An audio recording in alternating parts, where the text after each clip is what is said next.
Coronavirus, la pandemia. ¿Cuáles son los síntomas? ¿Cómo se transmite? ¿Qué puedo hacer para protegerme y prevenir la propagación de la enfermedad? Nuevo padecimiento que ha encendido las alarmas de los sistemas de salud. Coronavirus, la pandemia.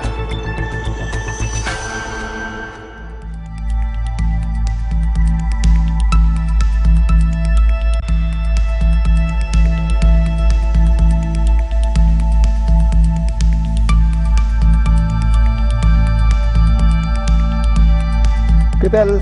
Buen día, sean ustedes bienvenidos a esta producción de la Universidad de Guadalajara. Para las televisoras públicas de la República Mexicana, agradecemos a quienes nos sintonizan y a quienes están siempre al pendiente de este espacio.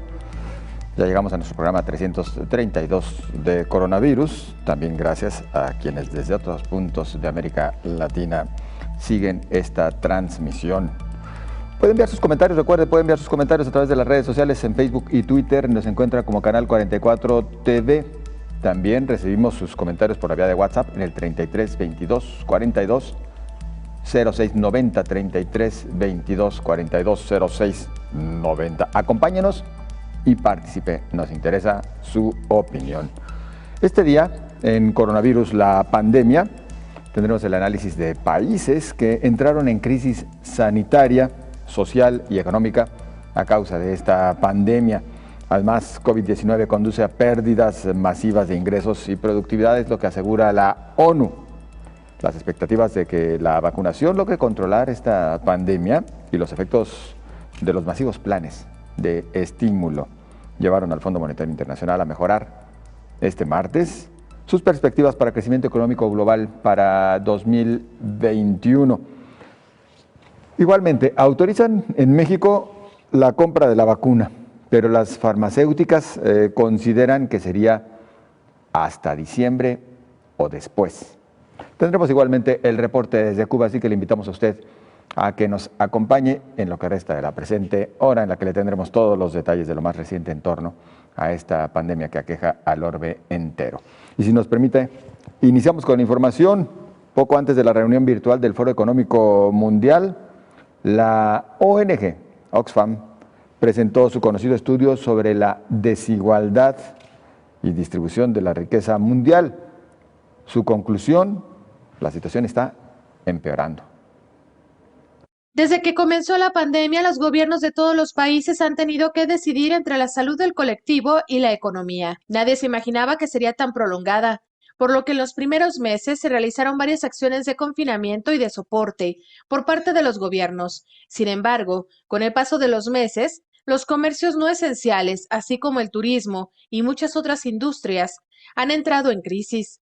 Según los especialistas en empleo y salud, reconocen que mientras los más pobres del mundo necesitarán al menos una década para recuperarse de la crisis actual, los multimillonarios recuperarán en solo 9 meses sus pérdidas momentáneas. La Oxfam es una confederación internacional formada por 19 organizaciones no gubernamentales que realizan labores humanitarias en 90 países y presentó su más reciente informe. Este documento de Oxfam refuerza, acompaña y fundamenta también las múltiples reflexiones que a partir del pasado 23 y hasta el 31 de enero promueve el Foro Social Mundial Virtual. En su informe se pregunta cómo recomponer un mundo devastado por el coronavirus, en el cual más de 2 millones de personas han perdido la vida y cientos de millones se están viendo arrastradas a la pobreza. El aumento de la desigualdad provocada por la pandemia podría obligar a que se tarde, como mínimo, 14 veces más en reducir la pobreza hasta el nivel previo a la pandemia, que el tiempo que han tardado las 1,000 personas más ricas del planeta en recuperar su riqueza. El documento aseguró que la recesión ya ha acabado para los más ricos. Desde el inicio de la pandemia, la fortuna de las 10 personas más ricas del mundo ha aumentado en $500 millones, cifra que permitiría financiar sin problema la vacuna universal contra la COVID-19, informó Rocío López Fonseca. El reporte desde Ginebra lo tenemos en esta ocasión con Roberto Castañares, corresponsal de EFE en Europa. Hola, ¿qué tal? Buenos días, José Ángel. Buenos días a todo el auditorio de Canal 44. Los fallecidos en la pandemia de COVID-19 en todo el mundo alcanzan hoy los 2.120.000, con la triste realidad de que en los últimos días hemos vuelto a situarnos en cifras al nivel más alto de las marcadas diariamente en el año largo de pandemia. Además, el continente americano ya ha sobrepasado el millón de muertos, según los datos de la Organización Mundial de la Salud. La gráfica mundial de muertes diarias sigue al alza y en los peores niveles en más de un año de pandemia, como les decimos, aunque la de casos por jornada lleva 2 semanas con descensos significativos. Ahora estamos en una media de 600.000 contagios globales cada 24 horas, cuando a primeros de mes teníamos alrededor de 900.000. En todo caso, el acumulado va a superar hoy los 98 millones de casos. Ese descenso de casos diarios se ve en las regiones más afectadas. América, que tiene 43 millones de positivos acumulados, y Europa, con 31 millones, y donde se ha rebasado la barrera de los 700.000 muertos. En los datos nacionales, Estados Unidos está a punto de alcanzar los 25 millones de casos, que son más de la cuarta parte del total mundial, mientras que la India ha rebasado los 10 millones y medio de contagios. Brasil avanza hacia los 9 millones y Rusia está en 3.600.000. En los últimos días, España es el país que muestra una curva más ascendente de entre los más afectados por números absolutos.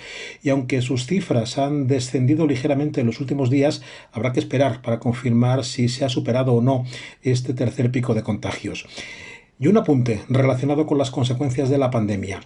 La Organización Internacional del Trabajo, con sede en Suiza, ha publicado un informe en el que asegura que la COVID-19 redujo en 2020 un 8,8% la cantidad de horas de trabajo en el mundo, o el equivalente a 255 millones de empleos. Por regiones, Latinoamérica es la zona más golpeada al sufrir una mayor pérdida relativa de horas de trabajo, en este caso del 16,2%, casi el doble, equivalente a 39 millones de empleos. Además, las dos mayores economías de la región, Brasil y México, sufrieron pérdidas del 15 y del 12,5% respectivamente. Reportó desde Europa Roberto Castañares para el programa Coronavirus, la pandemia. Muchas gracias a Roberto Castañares. Y en más información, las vacunas alentaron esperanzas, pero las nuevas olas y variantes del virus generan inquietudes. Esto lo asegura el Fondo Monetario Internacional.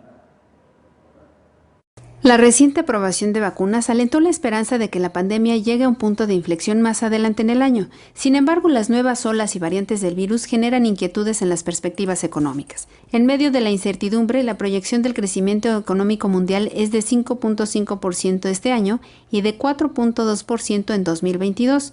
De acuerdo con estimaciones del Fondo Monetario Internacional. La recuperación del crecimiento proyectada para este año, señala el organismo internacional, se produce tras el fuerte colapso registrado en 2020, que ha tenido graves repercusiones para las mujeres, jóvenes, los pobres, los empleados del sector informal y también los trabajadores en sectores de contacto personal intensivo.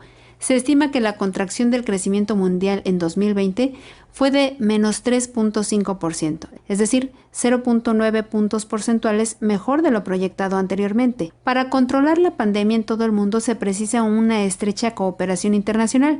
Estos esfuerzos consisten en reforzar el financiamiento del Fondo de Acceso Global para las Vacunas, COVAX, y acelerar así el acceso a las vacunas en todos los países, garantizando la distribución universal de las vacunas y también al facilitar el acceso a tratamientos a precios asequibles para todos. Muchos países, en particular las economías en desarrollo de bajo ingreso, ya reportaban al comienzo de la crisis elevados niveles de endeudamiento, que tenderán a aumentar durante la pandemia, informó Elizabeth Ortiz. Un reciente estudio de la Agencia de la ONU que observa el mercado laboral mundial, señala que los efectos de la COVID ponen de manifiesto una disminución generalizada de las horas de trabajo y de los ingresos, y prevé para 2021 una recuperación lenta, desigual e incierta, a menos que los progresos iniciales se respalden con políticas de recuperación centradas en las personas. Un reciente estudio de la Agencia de la ONU que observa el mercadeo laboral mundial señala que los efectos de la COVID-19 ponen de manifiesto una disminución generalizada de las horas de trabajo y de los ingresos, y prevé para este 2021 una recuperación lenta, desigual e incierta, a menos que los progresos iniciales se respalden con políticas de recuperación centradas en las personas. La reducción de las horas de trabajo debido al impacto de la pandemia de COVID-19 le costó al mundo el equivalente a 255 millones de puestos de trabajo en 2020, informó la Organización Internacional del Trabajo, que señaló que el impacto masivo fue de casi 4 veces el número perdido durante la crisis financiera mundial de 2009. Según el último informe de esta agencia, que observa la progresión de la pandemia del COVID-19 en el mercado laboral, las pérdidas dieron como resultado una disminución del 8.3% en los ingresos mundiales, antes de incluir medidas de apoyo equivalentes a 3.7 billones de dólares, lo que equivale al 4.4% del Producto Interno Bruto Mundial. Si bien todavía existe un alto grado de incertidumbre para 2021, las estimaciones de la Organización Internacional del Trabajo proyectan que la mayoría de los países podrían ver una recuperación relativamente fuerte en la segunda mitad del año, a medida que entran en marcha los programas de vacunación contra la COVID-19. Dice el informe que las pérdidas de empleo de las mujeres ascienden al 5% frente al 3.9% de los hombres. En particular, las mujeres tenían muchas más probabilidades que los hombres de abandonar el mercado laboral, informó Rocío López Fonseca. Avanzando en estos temas de índole económica, debido a la crisis económica por COVID-19, la pobreza extrema de México pasará de 7 a 13% de la población, con lo que se sumarán 7 millones de personas al mayor grado de marginación, según la encuesta en COVID-19 de la Universidad Iberoamericana. Esta estimación fue presentada durante el seminario Impacto de la pandemia en la sociedad, organizado por el Centro de Investigación y Docencia Económicas, el CIDE. Los estimados se derivan de encuestas realizadas a la población mexicana, donde las personas más pobres han sido las más afectadas durante la pandemia. Según en COVID-19, la desocupación laboral llegó hasta 15.5% en mayo, superior al 4.7% que reporta el INEGI, debido a la definición más amplia que engloba a las personas que perdieron su empleo y que no pueden buscar trabajo. Esta medición bajó a 7.1% en diciembre. Asimismo, el porcentaje de los hogares que reportaron una reducción en su ingreso respecto a febrero de 2020 llegó a 69% en mayo y cerró el año pasado en 58%. El impacto fue mayor en los sectores económicos más pobres, mientras que el 55% de los hogares más ricos reportaron una caída de sus ingresos en mayo.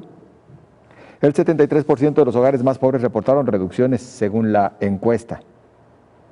En el mismo seminario, Santiago Levy, investigador del Instituto Brookings, destacó que la falta de seguridad social fue la principal causa del gran impacto de la pandemia sobre la población. Explicó que el grado de informalidad de la población limita su acceso a la seguridad social, por lo que es prioritario impulsar medidas de formalización. Asimismo, destacó que México tenía y tiene espacio fiscal suficiente para realizar apoyos a fin de atenuar el impacto en la pobreza y desempleo de los mexicanos.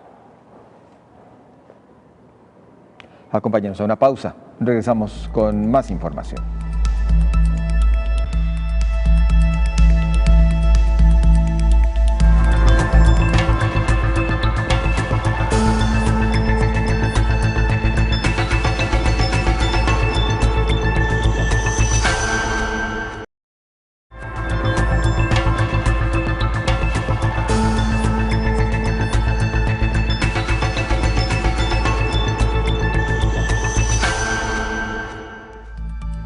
Agradecemos el que continúe con nosotros y les recordamos, pueden mantener comunicación constante a través de las redes sociales, Facebook y Twitter, Canal 44 TV.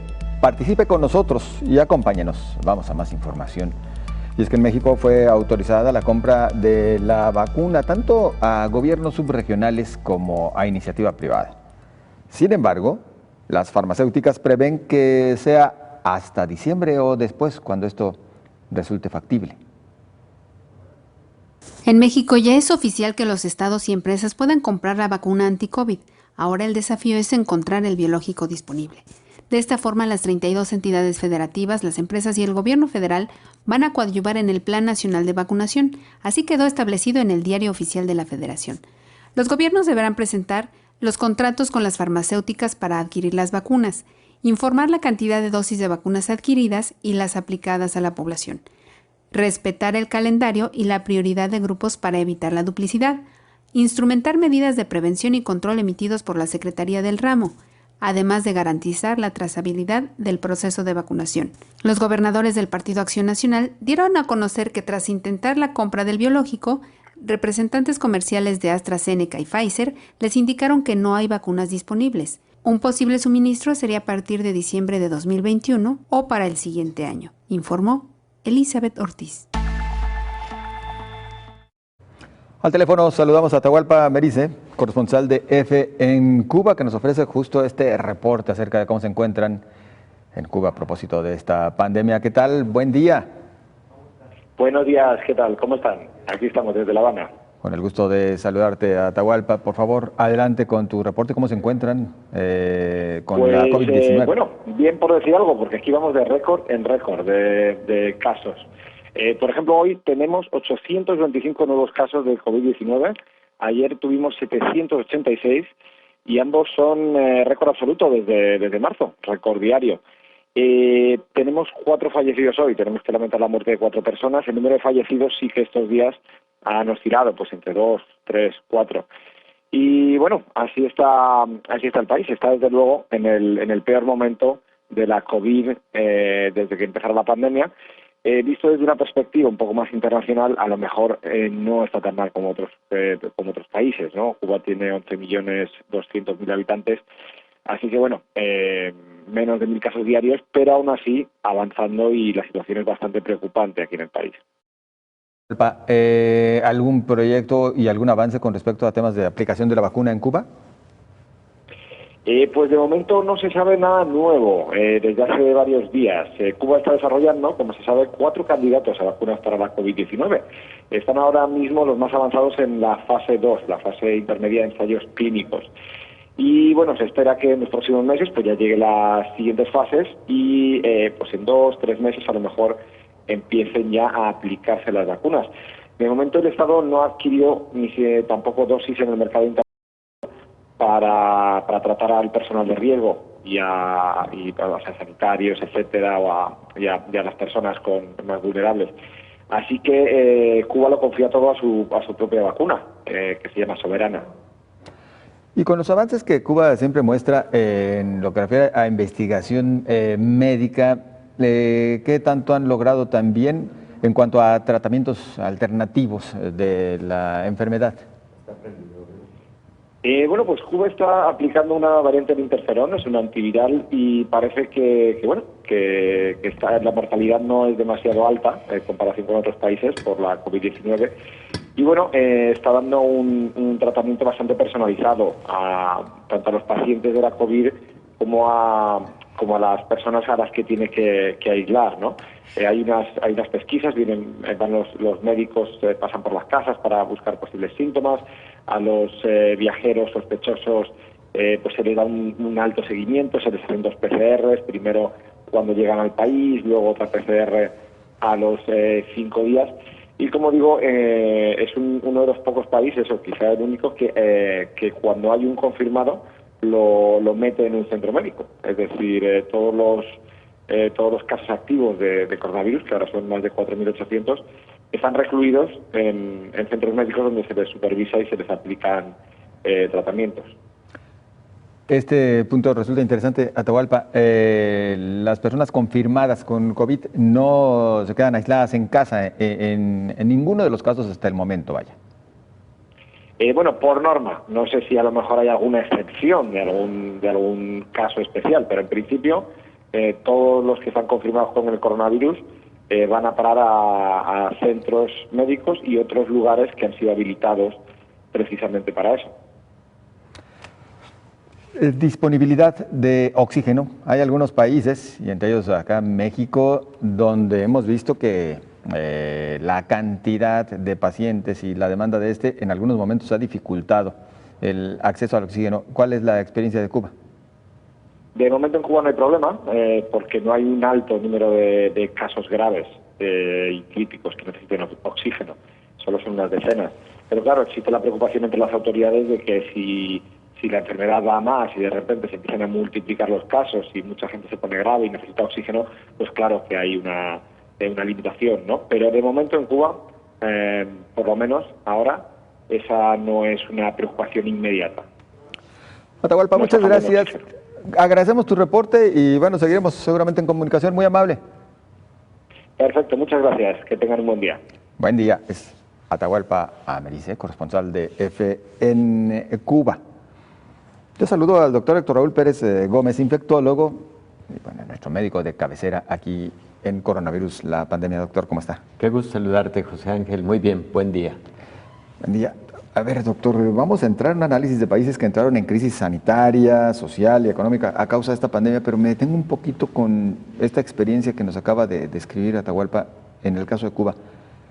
El llevar a todos los pacientes, a todas las personas que resultan positivas a COVID, a algún centro médico o algún espacio habilitado, es decir, aislarlos por completo.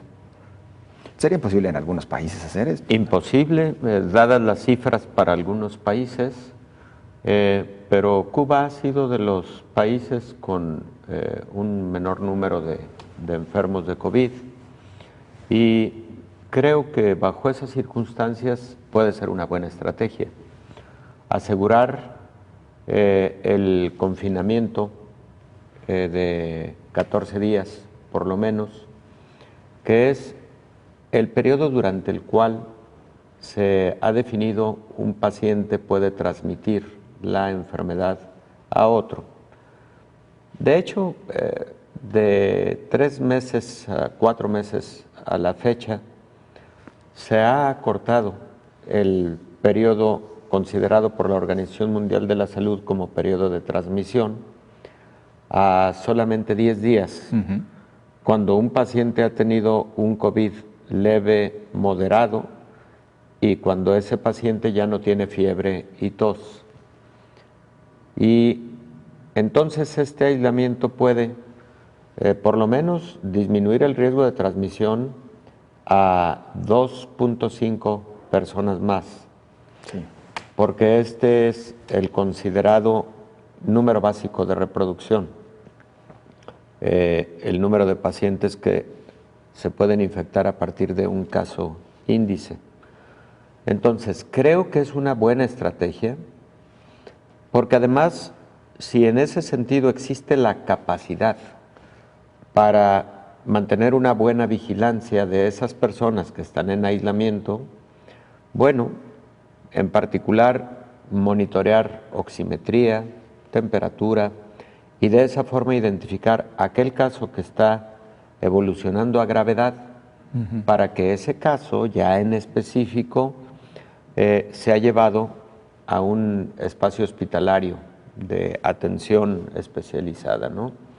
Entonces, me parece una buena medida, pero eso, insisto, y tú lo dices bien, es posible en aquellos lugares en donde no han sido tantos los casos y se tiene disponibilidad de espacios y de personal para poder dar este seguimiento. Entonces, en los países en donde esto no es posible, pues ese aislamiento ocurre en casa, con las limitantes que esto tiene, porque el que ocurra en casa significa la posibilidad de tener contacto con otros integrantes de la familia que no están infectados y que por lo tanto pueden correr algún riesgo. Claro que se puede tener aislamiento en casa, siempre y cuando, por ejemplo, hay quien ha destinado una habitación exclusivamente para el paciente que tiene COVID y se procura que no haya entonces mayor contacto con otros integrantes de la familia. Eso es válido cuando la vivienda también lo permite, porque recordemos que hay viviendas pequeñas con muchos integrantes de la familia y eso hace un poco más difícil dicho aislamiento, ¿no? Entonces, cada digamos, caso y su entorno familiar dicta las medidas que se pueden adoptar. Aquí, ¿qué es lo más importante? Lo más importante es que con el caso en particular, con el caso enfermo, no tener un contacto a menos de 3 metros de distancia, por lo menos. El que si es obligado tener algún contacto por motivo de su asistencia, pues utilizar cubrebocas ambos, el enfermo y quien lo asiste, cubrebocas de calidad y en lo posible careta de protección. Las caretas son muy económicas, es más, son más económicas que los cubrebocas. Así es. Y eso puede ayudar, ¿no? Entonces, una buena asesoría a quien va a asistir al enfermo que está aislado en casa puede ser de utilidad para evitar la transmisión a otros integrantes de la familia. Pero me parece una buena estrategia de la que acabamos de escuchar respecto de nuestros hermanos cubanos.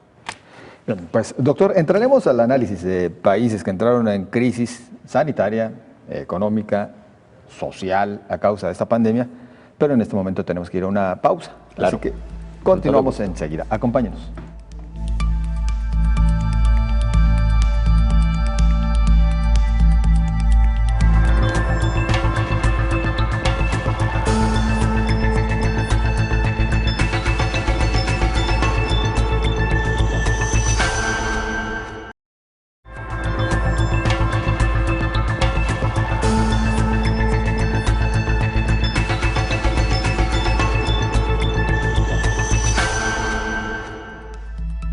Avanzamos y le recordamos que puede enviar sus mensajes por la vía de WhatsApp 33 22 42 06 90 33 22 42 06 90. De más información en torno a coronavirus, garantizan que las vacunas contra COVID-19 sí protegerán contra las variantes hasta el momento. La Organización Mundial de la Salud celebró que las farmacéuticas que producen vacunas contra la COVID-19 continúen la investigación ante las nuevas variantes identificadas del coronavirus.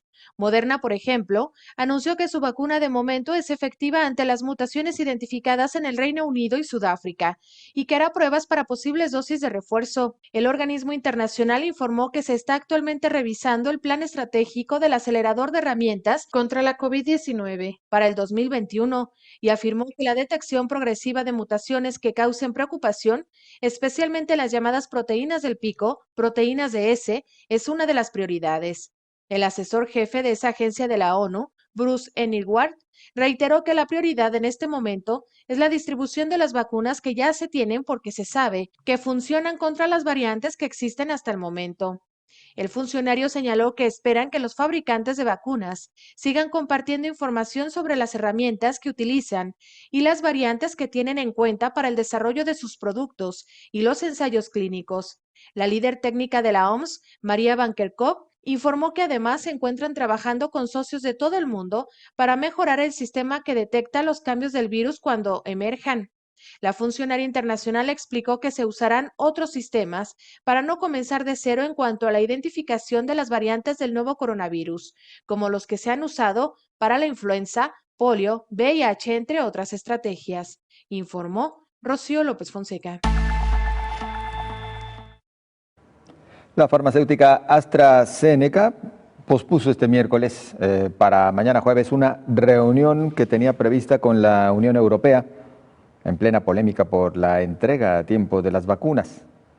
Horas antes, un funcionario europeo declaró que AstraZeneca se había retirado de la reunión con la Unión Europea en la que se discutirían las demoras en el calendario de entrega de vacunas contra el coronavirus. El diálogo del miércoles con la Comisión Europea y los Estados miembros iba a ser el tercero, entre otros tantos días, mientras una Unión Europea cada vez más enojada exige explicaciones sobre los retrasos en las entregas. Bruselas amenazó el lunes con imponer estrictos controles de exportación en los próximos días a las vacunas contra COVID-19 fabricadas en el bloque. La Unión, que tiene 450 millones de ciudadanos y la influencia económica y política de ser el mayor bloque comercial del mundo. Este bloque está muy por detrás de países como Israel o Gran Bretaña en la campaña de vacunación al personal sanitario y a grupos de riesgo, a pesar de tener más de 400,000 muertes confirmadas por el virus desde el inicio de la pandemia.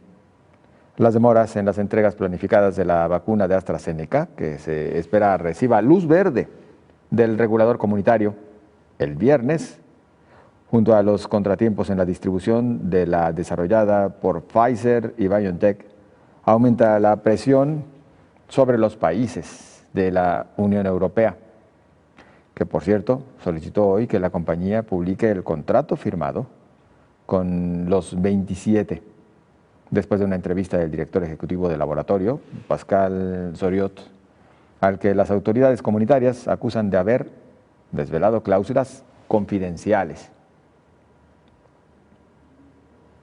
Entramos en nuestro análisis. Países que entraron en crisis sanitaria, social y económica, doctor Héctor Raúl. ¿Por cuál empezamos? ¿Cuál no? ¿Cuál no? Es la pregunta. ¿Cuál no? Fíjate, José Ángel, bueno, hemos rebasado ya 100 millones de personas infectadas en el mundo y tenemos un total de 2.160.850 fallecimientos. Están afectadas 192 regiones y países en el mundo. Estoy viendo la estadística de Johns Hopkins esta mañana, es más, a este momento. Y creo que además de poder hablar de los países más afectados por la pandemia, podríamos analizar también algunos factores que en su momento generaron crisis o están generando crisis por la propia infraestructura de salud que tienen estas naciones. Sí, sí, sí. Y esta pandemia ha generado muchas sorpresas porque no nos hubiéramos imaginado que países como Inglaterra y en general Reino Unido hubieran sido rebasados en su capacidad hospitalaria para atender pacientes graves con COVID.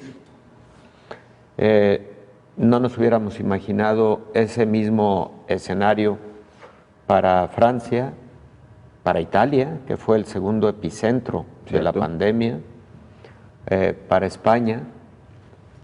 Países europeos que históricamente han tenido sistemas de salud muy sólidos en lo relativo a prevención, atención para enfermedades comunes y para enfermedades complejas y, por supuesto, rehabilitación, que son, digamos, las tres fases esenciales de la atención en salud. Reino Unido hace 4 semanas dicta una medida de aislamiento total y además anticipa contundentemente que ésta se extenderá hasta el mes de febrero. No sabemos si durante todo el mes o será solo a principios de febrero, pero creo que va a depender de la evolución que vaya teniendo en aquel país la pandemia.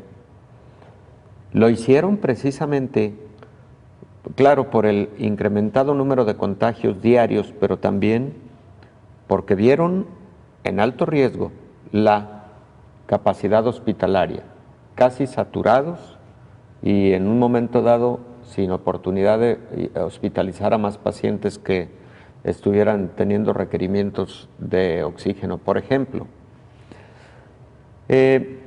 La misma situación ocurrió, insisto, en Italia y en Francia en un momento dado, y también dictaron medidas extremas de aislamiento social por ese motivo.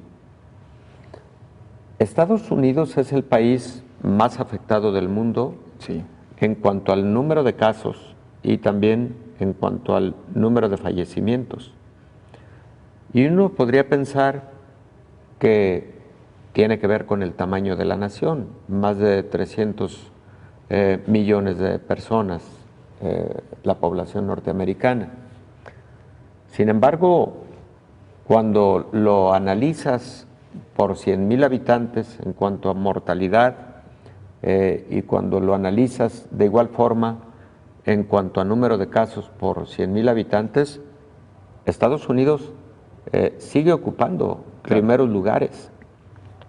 México ha ocupado entre el lugar 11 y el lugar número 12 de la tabla general de naciones con esta afectación, pero ahí hay que recordar un detalle, no perderlo de vista, lo hemos comentado en diversos momentos. México decidió como país adoptar un mecanismo de monitoreo de la enfermedad conocido como modelo Centinela. Así es. En el que no realiza pruebas a todas las personas con sintomatología leve o leve moderada, sí realiza pruebas a todas las personas con sintomatología grave que requieren hospitalización, pero entonces al realizar solamente pruebas al 10% de los casos leves o moderados, México tiene una estadística que es mucho menor al número real. Claro. Y eso en todo momento fue aceptado por el subsecretario Hugo López-Gatell. Que en su momento nos decía, creo que eran... Por 8, probablemente. Por 8, exactamente. Que esos números habría que multiplicarlos por 8.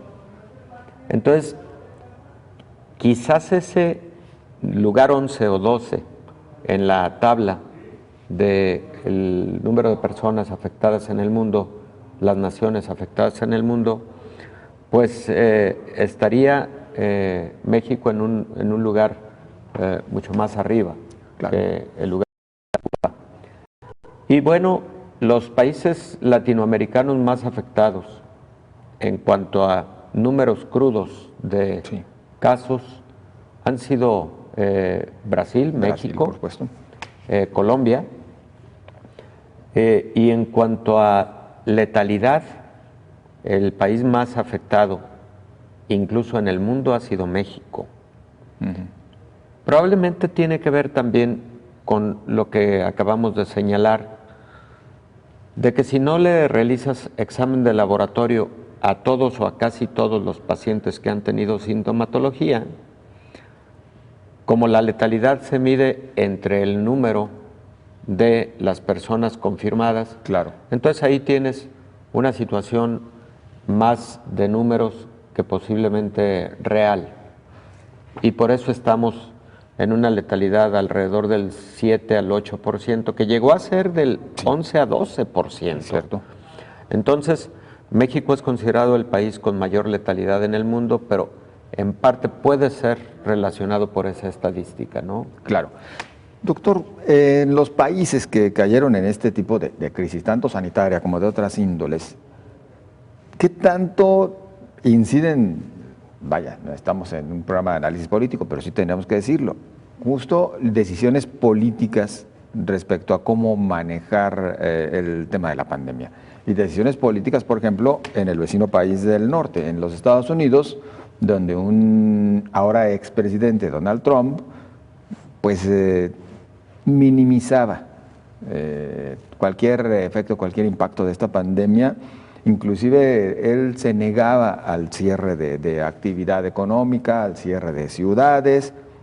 Lo mismo ha ocurrido en el caso de México también, algunas decisiones desde el gobierno federal que tratan de hacer menos todos estos efectos de la COVID-19. Las políticas públicas aplicadas de manera muy laxa, que al final traen estos efectos, porque en Europa sí hemos visto decisiones tajantes, por ejemplo, para el cierre completo de la actividad. Fíjate, José Ángel, que analizando este punto, yo he dividido como en 3 grandes grupos la manera de gestión de la pandemia en los diferentes países.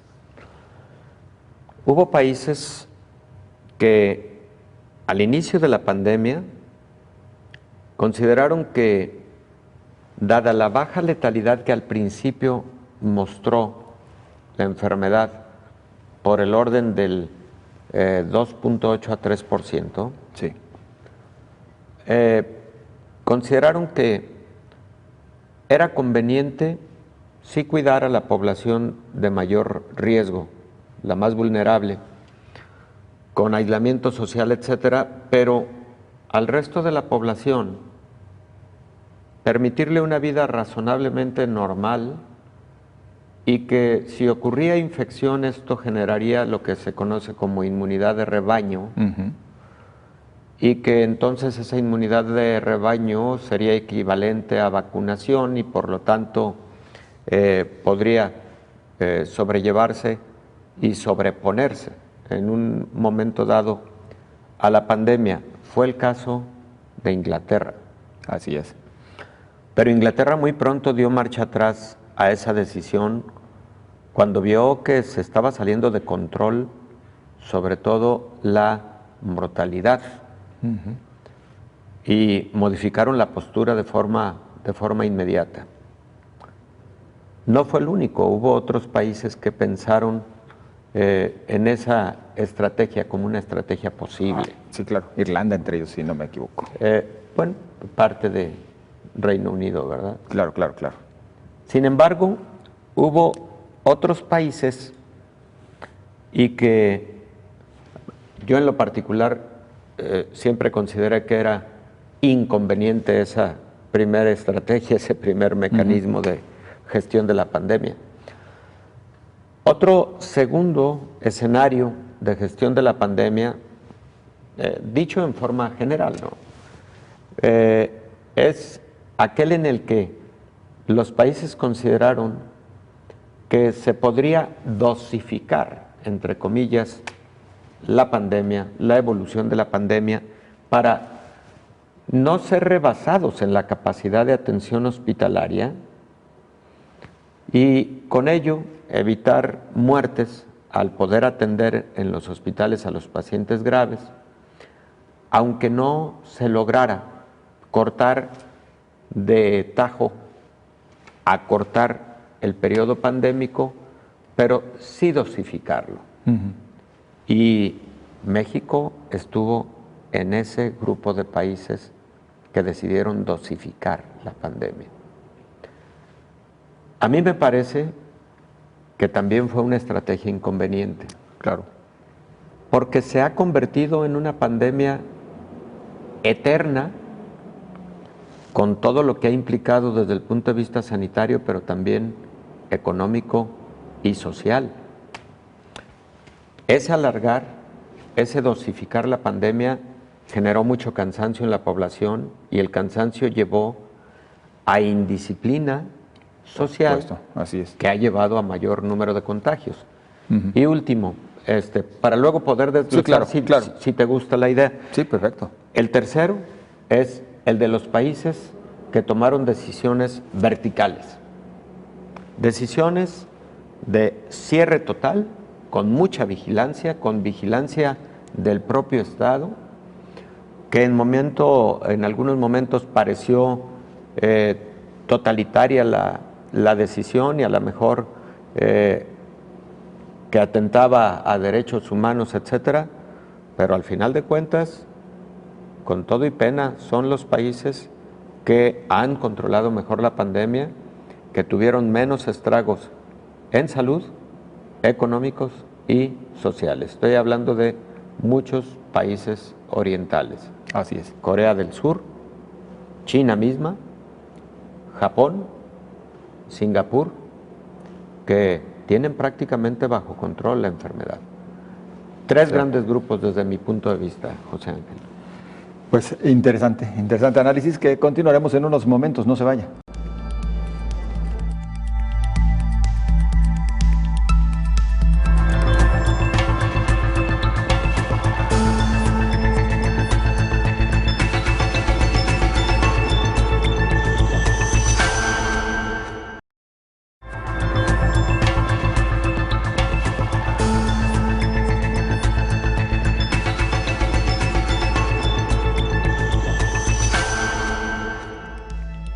Continuando en coronavirus, la pandemia.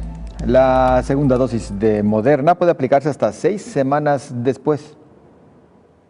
Un grupo de expertos de la Organización Mundial de la Salud informó que la segunda dosis de la vacuna Moderna contra el COVID-19 puede ser administrada hasta 6 semanas después de la primera, siempre y cuando se trate de circunstancias excepcionales.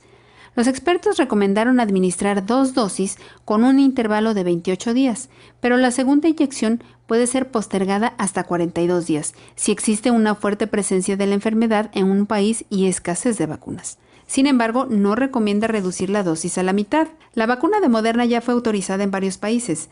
La OMS aclaró que todavía no ha recibido la autorización para su uso de emergencia. La farmacéutica y el organismo internacional están revisando las pruebas para incluirla en el listado. Sobre el uso en mujeres embarazadas, no se recomienda a no ser que el beneficio sobrepase los riesgos potenciales, como es el caso de trabajadoras de la salud o embarazadas con otras enfermedades. Los especialistas desaconsejan que los viajeros internacionales sean vacunados si no forman parte de un grupo de riesgo prioritario, informó Elizabeth Ortiz. Las restricciones comienzan a cansar a la población y se revelan. En algunos países de Europa ya comenzaron a cobrar factura las restricciones y confinamientos entre la población, como en Holanda, donde se han registrado disturbios y oposición a las medidas. El primer ministro holandés, Mark Rutte, calificó de violencia criminal los disturbios que convirtieron a Holanda en escenario de una batalla campal entre policías y jóvenes amotinados contra el toque de queda entre las 21 y las 4:30 horas. Esta es la primera restricción a la movilidad que se aplica contra la pandemia de coronavirus desde marzo. La policía detuvo a poco más de 150 personas durante choques entre los agentes y jóvenes. Esta es la tercera noche consecutiva de disturbios en Países Bajos. Los manifestantes aprovecharon para saquear comercios, apedrearon un hospital e incendiaron un centro de pruebas PCR. También quemaron coches y contenedores, lanzaron piedras y fuegos artificiales a los agentes, destrozaron bicicletas e interrumpieron el tráfico. Los alcaldes y los diputados han subrayado su preocupación por la nueva noche de disturbios, la tercera desde que entró en vigor el toque de queda el sábado. Por ejemplo, el alcalde de Tilburgo calificó de reprobable e inaudito el comportamiento de los jóvenes que se dieron cita en el municipio y subrayó que las tiendas afectadas pertenecen a empresarios que ya la están pasando mal por el confinamiento. La policía detuvo a 19 personas en esa ciudad, informó Rocío López Fonseca. Justo parte de lo que nos comentaba el doctor Héctor Raúl Pérez Gómez acerca de cómo sí hay casos en los que ya la población se ha cansado de que deba ser llevada al confinamiento. Pero nos comentaba usted 3 escenarios distintos en el mundo de cómo se hizo frente a la pandemia. De los 3, también nos menciona que justo, el del confinamiento total, ha resultado el más efectivo. Definitivamente, José Ángel. No es ninguna buena estrategia llevar a confinamiento parcial temporalidades cortas y después, cuando empieza a verse un poco mejor la tendencia estadística, desconfinar. Y digo un poco mejor, necesita verse mucho mejor la tendencia epidémica, necesita haber no solamente un aplanamiento de las curvas epidémicas, sino una disminución real que de esa manera permita reabrir de forma progresiva primero las actividades económicas esenciales, seguir manteniendo mucha vigilancia epidemiológica. Pero mira, lo que ha ocurrido en diversos países es se empiezan a observar incrementos diarios en el número de casos. En el momento en que se advierte el riesgo de que va a haber saturación hospitalaria, ahí medida de confinamiento. Variable, no siempre es un confinamiento total. Así es. Empieza a aplanarse la curva y todavía no hay una tendencia real a la baja cuando desaparece el confinamiento y después ocurre de nueva cuenta que ahí va el rebrote. Y a partir de ahí de nuevo un confinamiento, con distintas directrices, con diferentes características, etcétera. Eso es lo que lleva al cansancio social y a no lograr un control absoluto de la pandemia. ¿Qué fue lo que hizo China? A ver, Wuhan, ciudad de 12 millones de habitantes, perteneciente a una provincia que se llama Hubei y que tiene 80 millones de habitantes. Imagínate el tamaño de una sola provincia en China, pero además con la densidad poblacional que tiene China. Ellos toman la decisión del aislamiento social, la toman con las medidas restrictivas que eso requería en su momento, y para mayo ya no tenían casos. Claro, han ocurrido de nuevo algunos brotes que han sido cercados epidemiológicamente muy rápido, y ese cerco sanitario ha sido de tal nivel que no se les han desbordado las cosas. A estas alturas, México rebasó con mucho el número de casos de fallecimientos con respecto a China en su número de casos de contagios, o sea, no en su número de fallecimientos, Exacto. de contagios. O sea, México, por ejemplo, ya tiene más fallecimientos que el número de contagios que tuvo China. China fue el epicentro. China fue el país que en su momento tuvo que aprender a vapor de esta enfermedad, desarrollar también de forma muy rápida la estructura biotecnológica para reconocer el genoma viral, para desarrollar el tipo de pruebas para detección de la enfermedad. En fin, en tiempo récord, en menos de un mes, ellos ya tenían definido el genoma viral, etcétera, ¿no? El levantamiento de hospitales en escasas 2 semanas, todo lo que en su momento recorrimos.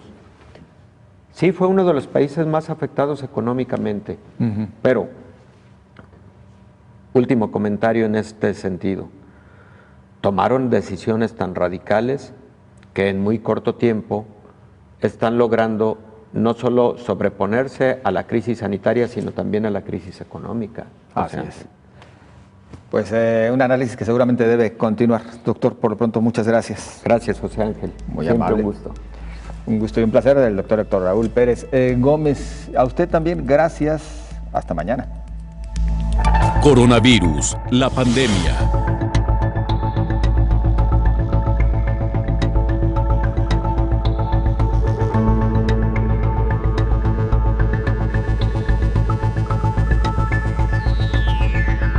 Coronavirus, la pandemia.